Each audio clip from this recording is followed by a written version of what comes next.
yang mencucurkan air mata Anda dan melembutkan hati Anda ketika mendengarnya. Kemudian, Anda melupakannya dalam waktu dekat, dan Anda kembali kepada senda gurau dan permainan Anda.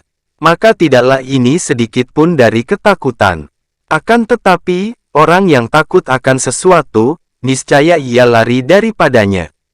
Dan siapa yang mengharapkan akan sesuatu, niscaya ia mencarikannya.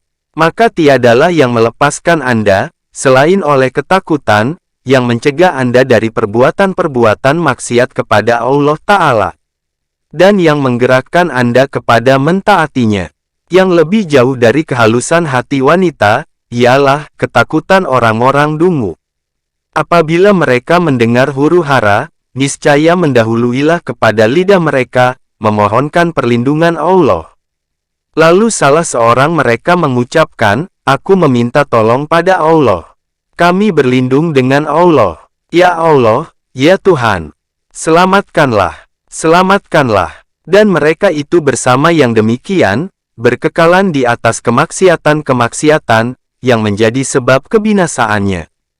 Maka setan itu tertawa dari permohonan mereka, meminta perlindungan Allah itu, sebagaimana ia tertawa kepada orang yang ditujukan oleh binatang buas di padang pasir dan di belakangnya ada benteng tembok.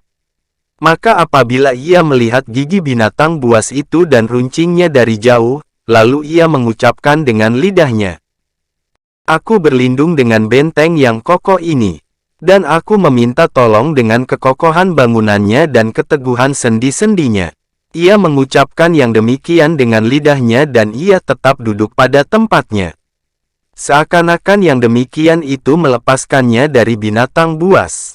Seperti demikian juga huru-hara akhirat. Tiada baginya benteng, selain daripada ucapan, "La ilaha illallah," dengan benar.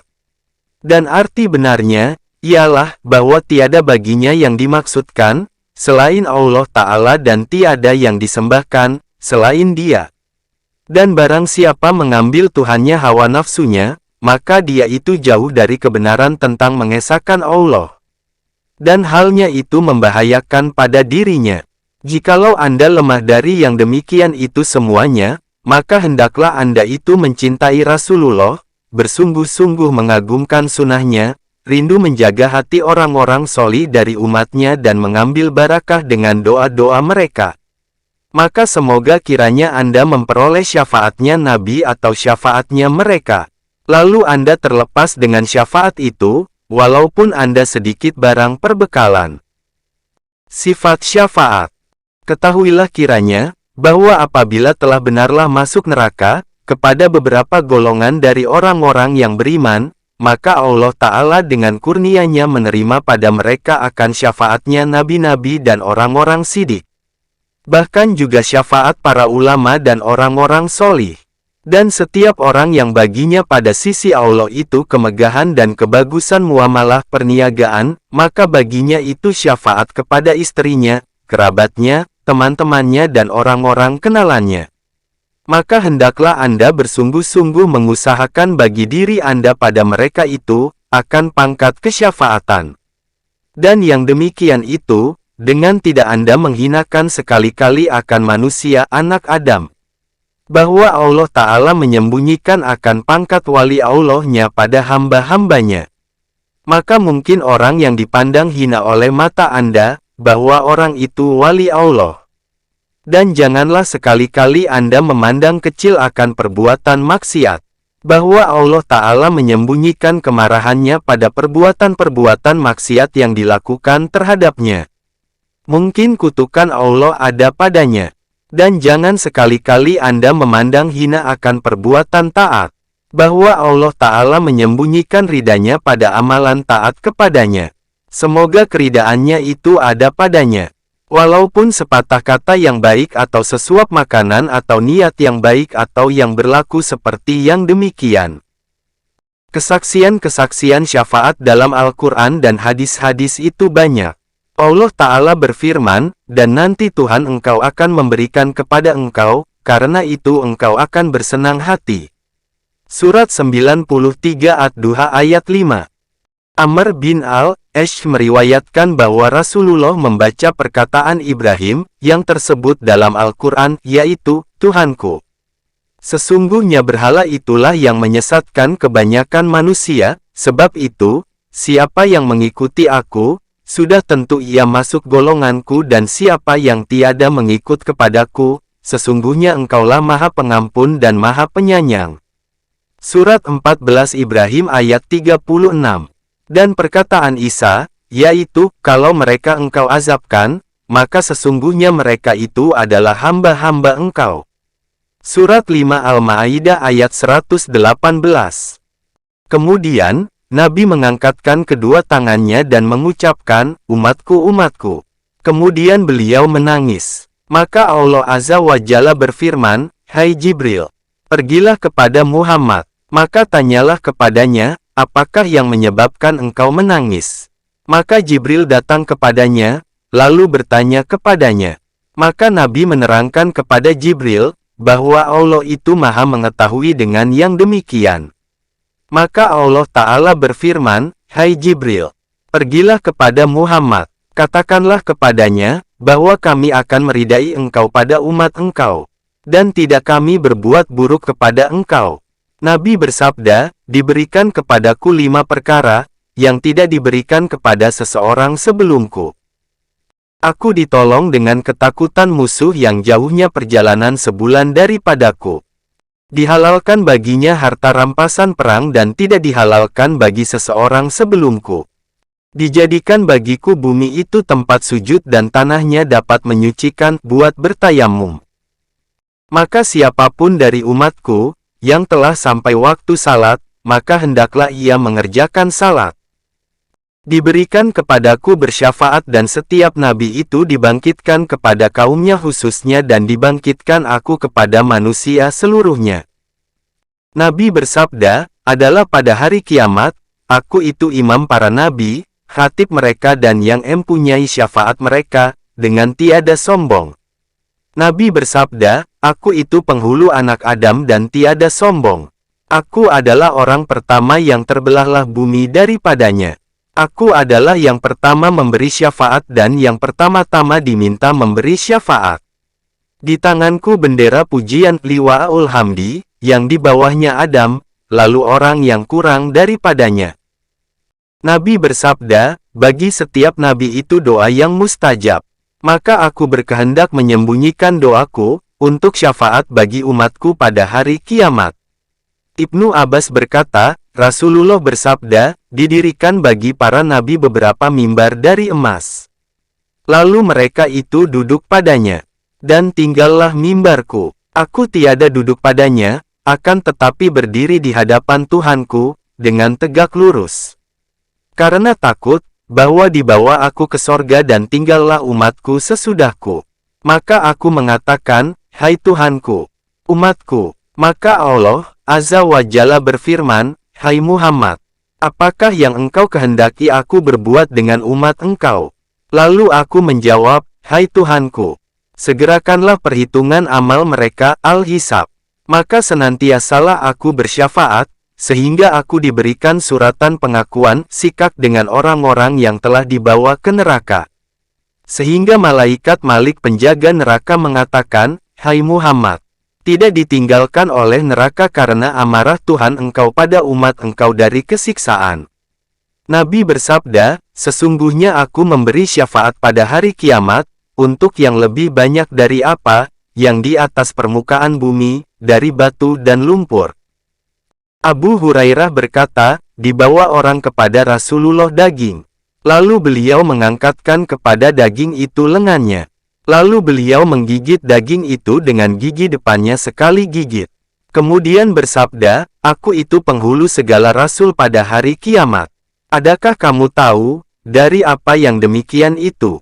Allah mengumpulkan orang-orang yang pertama dan orang-orang yang penghabisan pada suatu dataran tinggi. Semua mereka itu didengar oleh yang memanggil, tembus kepada mereka penglihatan dan matahari pun dekat.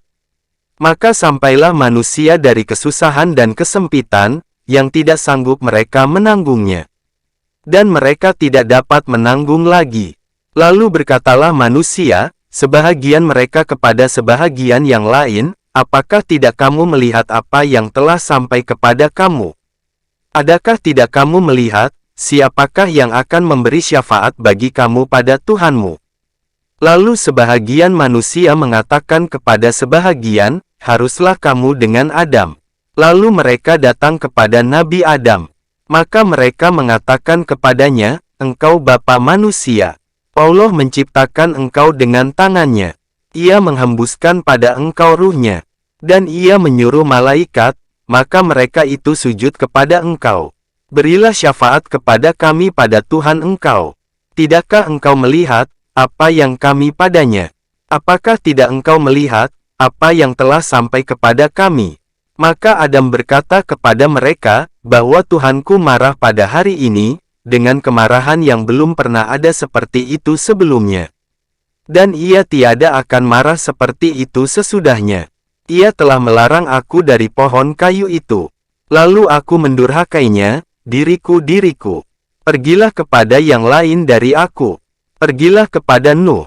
Maka mereka itu datang kepada Nabi Nuh. Lalu mereka itu mengatakan, hai Nuh, engkau rasul pertama kepada penduduk bumi. Dan Allah menyebutkan engkau, hamba yang bersyukur. Bersyafaatlah bagi kami pada Tuhan engkau. Adakah tidak engkau melihat, akan apa yang kami padanya? Nabi Nuh menjawab, bahwa Tuhanku, telah marah pada hari ini, dengan kemarahan, yang belum pernah ia marah seperti itu sebelumnya. Dan tidak ia akan marah seperti itu sesudahnya. Bahwa telah ada bagiku doa yang aku doakan kepada kaumku nafsi-nafsi, diri sendiri. Pergilah kepada orang yang lain dari aku. Pergilah kepada Ibrahim Khalilullah. Maka mereka itu datang kepada Ibrahim Khalilullah. Mereka itu lalu mengatakan, engkau itu Nabi Allah dan Khalilnya dari penduduk bumi. Bersyafaatlah bagi kami pada Tuhan engkau. Tidakkah engkau melihat, akan apa yang kami padanya? Nabi Ibrahim menjawab kepada mereka itu, bahwa Tuhanku marah pada hari ini dengan kemarahan, yang belum pernah ia marah seperti itu sebelumnya. Dan tidak akan marah seperti itu lagi sesudahnya. Bahwa aku telah berdusta 3 kali dan disebutkannya oleh diriku. Pergilah kepada orang lain dari aku. Pergilah kepada Musa. Mereka lalu datang kepada Musa. Mereka lalu mengatakan, hai Musa, engkau itu Rasul Allah. Dilebihkannya engkau dengan risalahnya dan dengan kalam kata-katanya atas manusia. Bersyafaatlah bagi kami pada Tuhan engkau. Apakah engkau tidak melihat, akan apa yang kami padanya? Musa menjawab, bahwa Tuhanku telah marah pada hari ini, dengan kemarahan, yang belum pernah ia marah seperti itu sebelumnya. Dan tiada akan marah seperti itu lagi sesudahnya. Bahwa aku telah membunuh jiwa, yang aku tidak disuruh membunuhnya diriku. Pergilah kepada orang selain aku. Pergilah kepada Isa. Mereka lalu datang kepada Isa. Lalu mengatakan, hai Isa, engkau itu Rasul Allah dan kalimahnya. Diletakkannya kepada Maryam dan ruh daripadanya. Engkau berkata-kata dengan manusia dalam ayunan. Bersyafaatlah bagi kami, pada Tuhan engkau. Apakah tidak engkau melihat, akan apa yang kami padanya? Isa lalu menjawab, bahwa Tuhanku telah marah pada hari ini, dengan kemarahan yang belum pernah ia seperti ini sebelumnya. Dan ia tidak akan marah seperti itu lagi sesudahnya. Ia tidak menyebutkan dosa nafsi-nafsi diriku. Pergilah kepada orang yang selain aku. Pergilah kepada Muhammad. Mereka itu lalu datang, seraya mengatakan, hai Muhammad, engkau itu Rasul Allah dan penutup nabi-nabi. Allah telah mengampunkan dosa engkau, yang terdahulu dari dosa engkau dan yang terkemudian. Bersyafaatlah bagi kami kepada Tuhan engkau. Apakah tidak engkau melihat, akan apa yang kami padanya? Aku lalu berjalan. Lalu aku datang di bawah Al-Arasy. Maka aku jatuh bersujud kepada Tuhanku. Kemudian, Allah membukakan bagiku dari segala pujiannya dan kebaikan sanjungan kepadanya, akan sesuatu, yang belum pernah dibukakannya kepada seseorang sebelum aku. Kemudian, dikatakan, hai Muhammad, Angkatkanlah kepala engkau. Mintalah, niscaya diberikan kepada engkau. Bersyafaatlah, niscaya disyafaatkan engkau. Maka aku angkatkan kepalaku. Lalu aku mengatakan, umatku. Umatku, hai Tuhanku. Lalu dikatakan, hai Muhammad. Masukkanlah dari umatmu, akan orang, yang tiada al-hisab atas mereka, dari pintu yang kanan dari pintu-pintu sorga. Dan mereka itu sekutu-sekutu manusia, pada yang lain dari itu, dari pintu-pintu. Kemudian, Nabi menyambung, demi Tuhan yang jiwaku di tangannya, bahwa di antara dua samping pintu adalah sebahagian dari samping-samping pintu sorga, sebagaimana di antara Makkah dan Himyar atau sebagaimana antara Makkah dan Busra.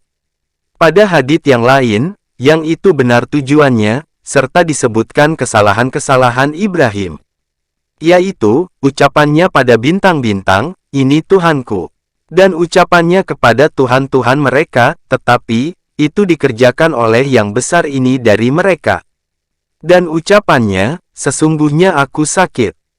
Maka inilah syafaat Rasulullah. Dan bagi seseorang dari umatnya, dari para ulama dan orang-orang solih, dapat juga memberi syafaat.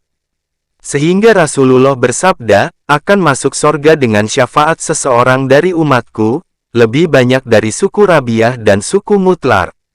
Nabi bersabda, dikatakan kepada seorang laki-laki, berdirilah hai Anu. Bersyafaatlah. Maka laki-laki itu lalu bangun berdiri. Lalu memberi syafaat bagi suatu kabilah suku, bagi keluarga sendiri, bagi seorang laki-laki dan dua orang laki-laki, menurut kadar amalnya. Anas berkata, Rasulullah bersabda, bahwa seorang laki-laki dari isi sorga mendekati pada hari kiamat kepada isi neraka. Lalu ia dipanggil oleh seorang laki-laki dari isi neraka, seraya mengatakan, hai Anu, adakah engkau mengenal aku? Laki-laki isi sorga itu menjawab, tidak. Demi Allah, aku tidak mengenal kamu, siapa kamu? Laki-laki isi neraka itu menjawab, akulah yang engkau lalu padaku di dunia. Lalu engkau minta padaku seteguk air. Maka aku berikan minuman itu kepada engkau. Isi sorga itu menjawab, aku sudah kenal. Isi neraka itu berkata, berilah kepadaku syafaatmu dengan minuman itu, pada Tuhanmu. Maka zikir isi sorga itu meminta pada Allah Ta'ala dan mengatakan, bahwa aku mendekati isi neraka. Lalu aku dipanggil oleh seorang laki-laki dari isi neraka itu, dengan menanyakan, adakah engkau mengenal aku? Lalu aku menjawab, tidak. Siapakah engkau? Lalu ia menjawab, akulah yang engkau meminta minum padaku di dunia. Lalu aku berikan minuman itu kepadamu. Maka berilah syafaat bagiku pada Tuhanmu. Maka syafaatilah aku untuk orang itu. Ia lalu disyafaatkan oleh Allah untuk laki-laki isi neraka itu. Lalu ia diperintahkan. Maka laki-laki isi neraka itu keluar dari neraka. Dari Anas, yang mengatakan, Rasulullah bersabda, aku manusia yang pertama keluar, apabila dibangkitkan dari kubur. Aku khatib juru bicara mereka, apabila mereka mengutuskan. Aku yang memberikan berita gembira, apabila mereka itu berputus asa. Bendera pujian liwa'ul hamdi pada hari itu di tanganku.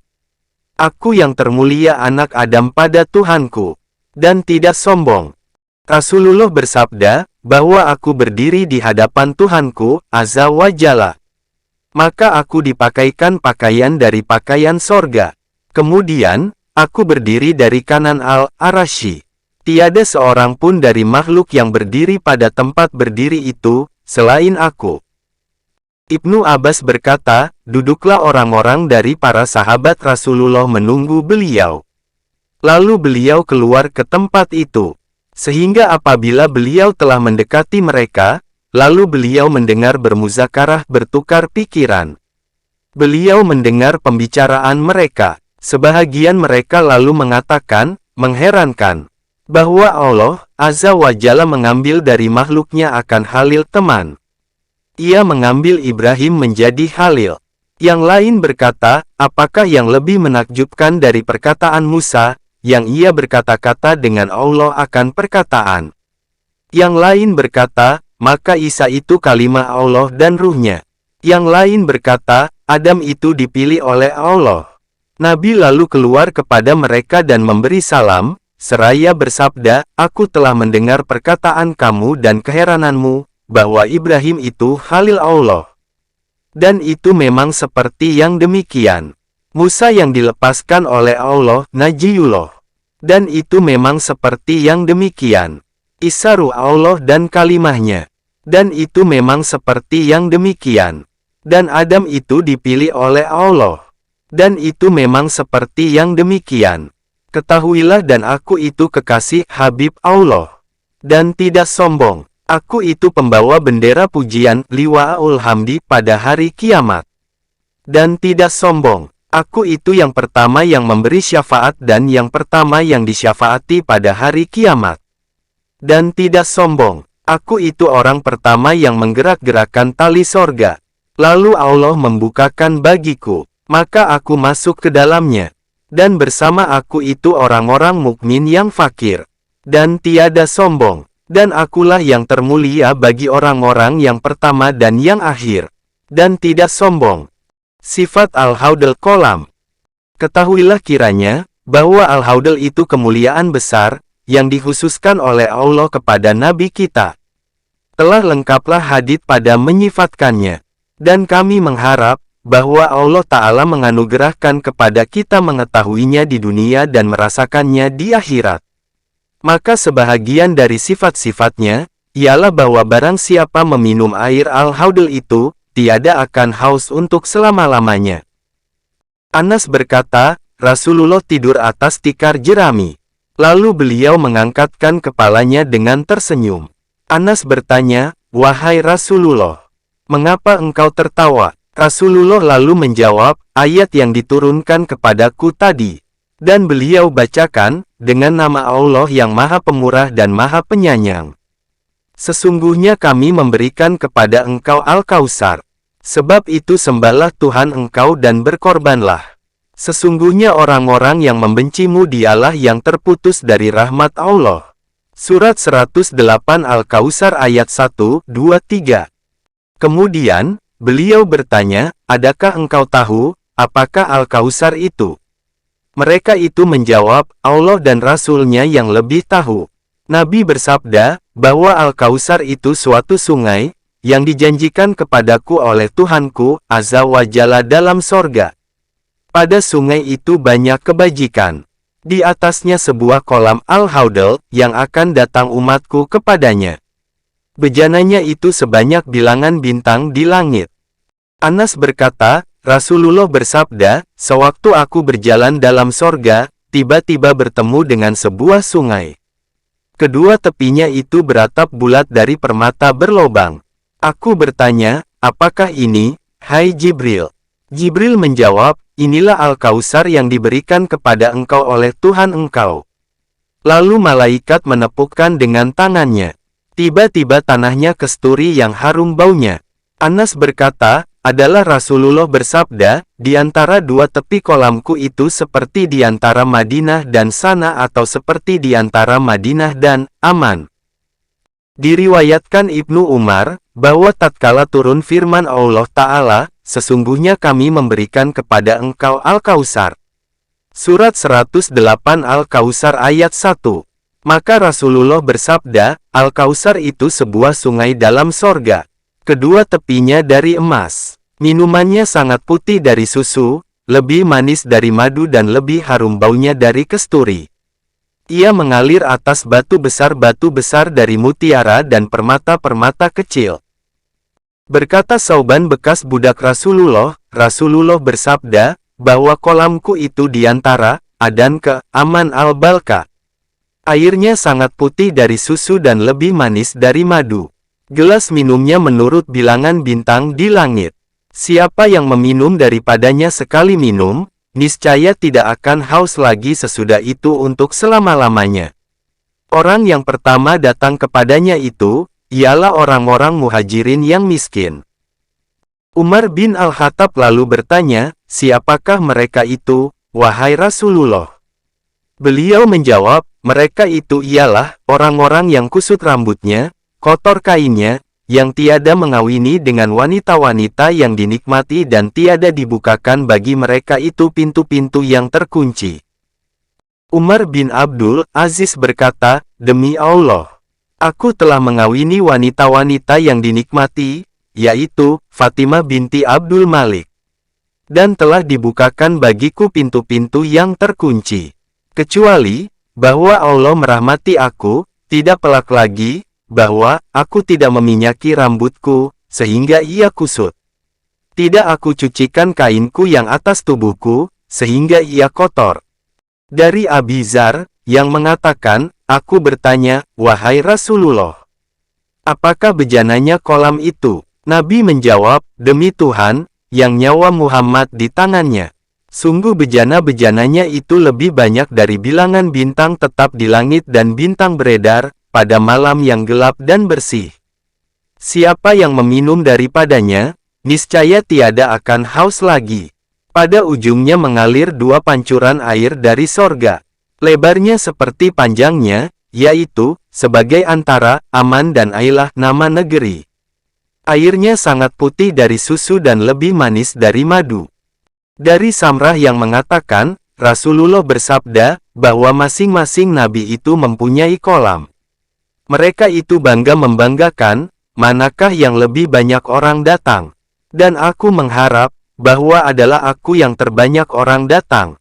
Maka inilah harapan Rasulullah. Maka hendaklah masing-masing hamba itu mengharap bahwa adalah dia termasuk dalam jumlah orang-orang yang datang kepada kolam itu. Dan hendaklah ia menjaga diri bahwa ada dia orang yang berangan-angan dan terperdaya. Ia menyangka bahwa dia orang yang mengharap. Maka orang yang mengharap untuk mengetam, ialah orang yang menaburkan bibit, membersihkan tanah dan menyiraminya dengan air. Kemudian ia duduk mengharap kurnia Allah dengan tubuhnya dan tertolaknya dari segala bahaya, sampai waktu mengetam. Adapun orang yang meninggalkan membajak tanah atau menanam, membersihkan tanah dan menyiraminya dan terus mengharap kurnia Allah, bahwa tumbuhlah baginya biji-bijian dan buah-buahan, maka dia ini orang yang terperdaya dan berangan-angan. Dan tidaklah dia termasuk sedikit pun dari orang-orang yang mengharap. Begitulah harapan kebanyakan makhluk, yaitu, tertipunya orang-orang yang dungu. Kita berlindung dengan Allah dari tipuan dan kelalaian. Bahwa ketertipuan dengan kepercayaan kepada Allah itu lebih besar daripada ketertipuan dengan dunia. Allah Ta'ala berfirman, maka janganlah kamu tertipu oleh kehidupan dunia ini dan janganlah kepercayaan kamu kepada Allah tertipu oleh yang amat pandai menipu, yaitu setan. Surat 35 Fatir ayat 5. Pembicaraan tentang sifat neraka jahanam, huru-haranya dan belenggu-belenggunya. Wahai orang yang lalai dari dirinya, yang tertipu dengan apa yang padanya, dari segala yang menyibukkan bagi dunia ini, yang mendekati kepada habis dan hilang. Tinggalkanlah bertafakur pada apa, yang Anda akan berangkat daripadanya. Arahkanlah pikiran kepada tempat kedatangan Anda, bahwa Anda telah diberitahukan, bahwa neraka itu akan datang kepada semua orang. Karena difirmankan oleh Allah Ta'ala, dan tiada seorang pun di antara kamu yang tiada masuk ke dalamnya, itulah keputusan Tuhan yang tak dapat dihindarkan. Akhirnya, kami lepaskan orang-orang yang bertakwa dan kami biarkan orang-orang yang bersalah berlutut di dalamnya. Surat 19 Maryam ayat 71-72.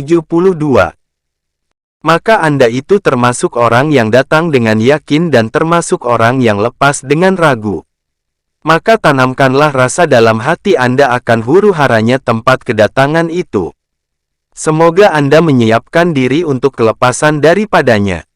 Perhatikanlah tentang hal makhluk, dan mereka telah membandingkan dari bala bencana kiamat itu, akan apa yang telah mereka membandingkannya. Maka di mana mereka itu dalam bahayanya dan huru-haranya, dalam keadaan berdiri, menunggu akan hakikat makna beritanya dan pensyafaatan para pemberi syafaatnya. Karena telah diliputi dengan orang-orang yang berdosa itu, oleh kegelapan yang bercabang dan dinaungi atas mereka oleh api neraka yang bernyala-nyala. Mereka mendengar bagi neraka itu hembusan dan bunyinya yang berulang-ulang yang menjelaskan dari kesangatan kekasaran dan kemarahan. Maka ketika itu, yakinlah orang-orang yang berdosa dengan kebinasaan. Dan bertekuk lutut segala umat atas orang yang berkendaraan. Sehingga orang yang terlepas dari dosa itu, takut dari buruknya bertukar keadaan. Dan keluarlah orang yang menyerukan dari neraka, dengan mengatakan, mana si Anu anak si Anu, yang menangguhkan dirinya di dunia dengan panjang angan-angan, yang menyia-nyiakan umurnya pada keburukan amal. Lalu bersegeralah para malaikat kepada orang itu dengan alat-alat pemukul dari besi. Mereka menerimanya dengan gertakan-gertakan yang sangat keras. Mereka menghalaukannya kepada azab yang sangat, dan menunggingkannya dalam dasar neraka jahanam. Mereka itu mengatakan kepadanya, sebagaimana tersebut dalam Al-Quran, rasailah. Sesungguhnya engkau seorang perkasa dan mulia. Surat 44 Ad-Duhan ayat 49. Maka mereka ditempatkan dalam rumah, yang sempit bahagian-bahagiannya, yang gelap jalan-jalannya, yang tidak jelas tempat-tempat yang membinasakan, yang kekal di dalamnya orang yang tertawan dan dinyalakan padanya nyala api. Minuman mereka padanya itu air yang sangat panas.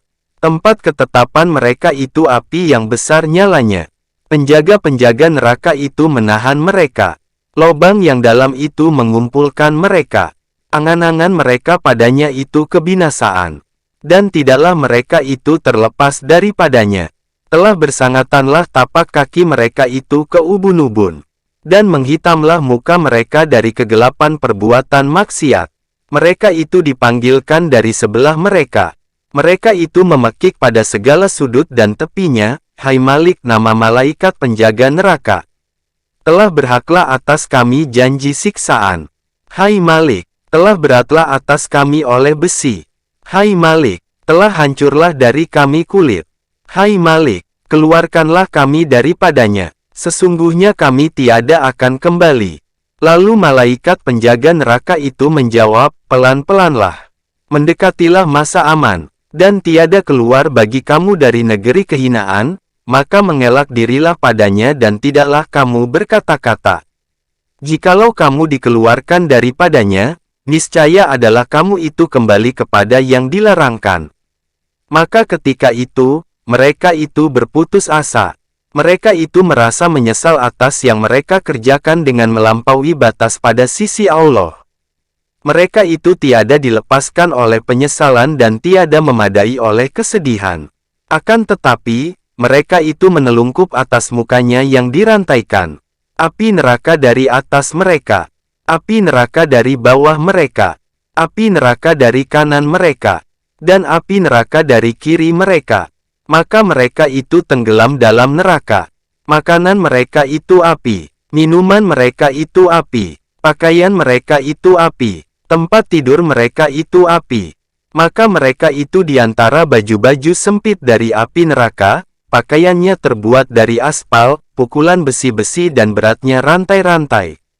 Maka mereka itu gemetar pada tempat-tempat sempitnya, hancur pada tingkat-tingkatnya dan terpukul di antara tepi-tepinya. Dinyalakan api dengan mereka, seperti dinyalakan periuk. Diserukan mereka dengan kebinasaan dan keratapan. Manakala mereka diserukan dengan kebinasaan, niscaya disiramkan dari atas kepala mereka itu air panas, yang menghancurkan apa yang dalam perut mereka dan kulit. Bagi mereka itu alat pukulan dari besi, yang menghancurkan dari mereka. Lalu terpancarlah nanah dari mulut mereka. Terputus-putuslah dari kehausan, jantung mereka. Mengalirlah atas pipi, air mata mereka. Gugurlah dari pipi, daging-dagingnya. Berguguranlah dari kepala, kaki dan tangan, bulu dan rambutnya. Bahkan kulit-kulitnya. Dan manakala kulit-kulit itu telah hancur, lalu mereka itu digantikan dengan kulit yang lain. Telah kosonglah tulang mereka dari daging. Maka tinggallah ruh itu menyangkut dengan urat dan hubungan-hubungan urat saraf. Dan dia itu kering dalam kehangusan api itu. Dan mereka bersama yang demikian itu mencita-citakan mati. Maka tiadalah mereka itu mati. Maka bagaimana dengan Anda, jikalau Anda memandang kepada mereka, dan telah hitam muka mereka, dengan bersangatan hitamnya dari bara api. Telah butalah mata mereka, telah kelulah lidah mereka, telah patahlah punggung mereka, telah hancurlah tulang belulang mereka, telah terpotonglah hidung mereka, telah robeklah kulit-kulit mereka, telah terbelenggulah tangan mereka kepada lehernya, dan dikumpulkan di antara ubun-ubun mereka dan tapak kakinya. Mereka itu berjalan di atas api dengan muka mereka. Mereka itu menginjakkan duri besi dengan biji mata mereka. Maka nyalanya api neraka itu berjalan dalam bahagian dalam sendi-sendinya. Ular dan kalajengkingnya lobang yang dalam itu bergantungan dengan anggota badan mereka. Inilah sebahagian dari jumlah hal keadaan mereka itu. Dan perhatikanlah sekarang tentang uraian kehuru-haraan mereka. Bertafakurlah pula tentang lembah-lembah neraka jahanam dan cabang-cabangnya. Nabi bersabda, bahwa dalam neraka jahanam itu 70.000 lembah. Pada masing-masing lembah itu 70.000 cabang. Pada masing-masing cabang itu 70.000 ular dan 70.000 kalajengking. Tiada berkesudahanlah orang kafir dan orang munafik, sehingga ia perangi yang demikian itu semuanya. Ali berkata, Rasulullah bersabda, minta perlindunganlah kamu dengan Allah dari telaga kegundahan atau lembah kegundahan. Lalu ditanyakan, wahai Rasulullah, apakah lembah atau telaga kegundahan itu? Nabi menjawab, suatu lembah dalam neraka jahanam, yang meminta lindung daripadanya neraka jahanam setiap hari 70 kali.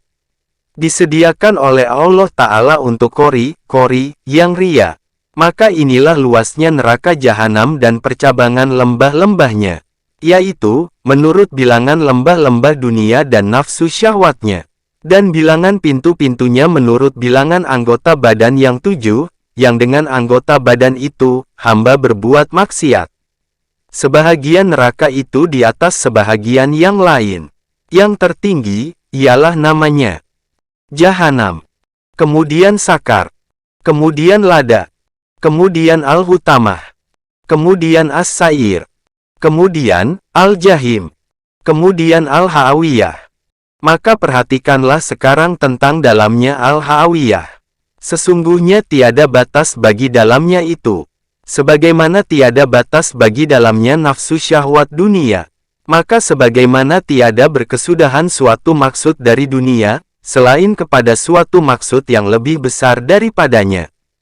Maka tiada berkesudahan suatu lobang yang dalam dari neraka jahanam, selain kepada suatu lobang yang lebih dalam daripadanya. Abu Hurairah berkata, adalah kami bersama Rasulullah. Lalu kami mendengar suatu benda jatuh. Maka Rasulullah bertanya, adakah kamu tahu, apakah itu? Kami menjawab, Allah dan Rasul-Nya yang lebih mengetahui. Rasulullah menjawab, itu adalah batu yang dikirimkan dalam neraka jahanam semenjak 70 tahun. Sekarang telah sampai kepada dasarnya. Kemudian perhatikanlah kepada berlebih kurangnya tingkat-tingkat neraka itu. Bahwa akhirat itu lebih banyak derajat dan lebih banyak kelebihan. Maka sebagaimana bertiarapnya manusia kepada dunia itu berlebih kurang, maka siapa yang terjerumus, yang banyak, adalah seperti orang yang tenggelam padanya. Dan siapa yang terjun padanya sampai kepada batas tertentu, maka seperti demikianlah tercapainya neraka bagi mereka itu berlebih kurang. Bahwa Allah tiada menganiaya sebesar atom pun. Maka tiada berikut-ikutlah berbagai macam azab atas setiap orang dalam neraka, bagaimanapun adanya. Bahkan, bagi setiap orang itu mempunyai batas yang diketahui atas kadar kemaksiatan dan kedosaannya. Kecuali bahwa yang tersedikit dosa mereka, jikalau dikemukakan kepadanya dunia dengan segala isinya, niscaya ia tertebus dengannya itu, dari kesangatan apa, yang ia padanya. Rasulullah bersabda, bahwa sekurang-kurangnya azab isi neraka pada hari kiamat itu ia bersandal dengan 2 sandal dari api, yang otaknya itu masuk dari kepanasan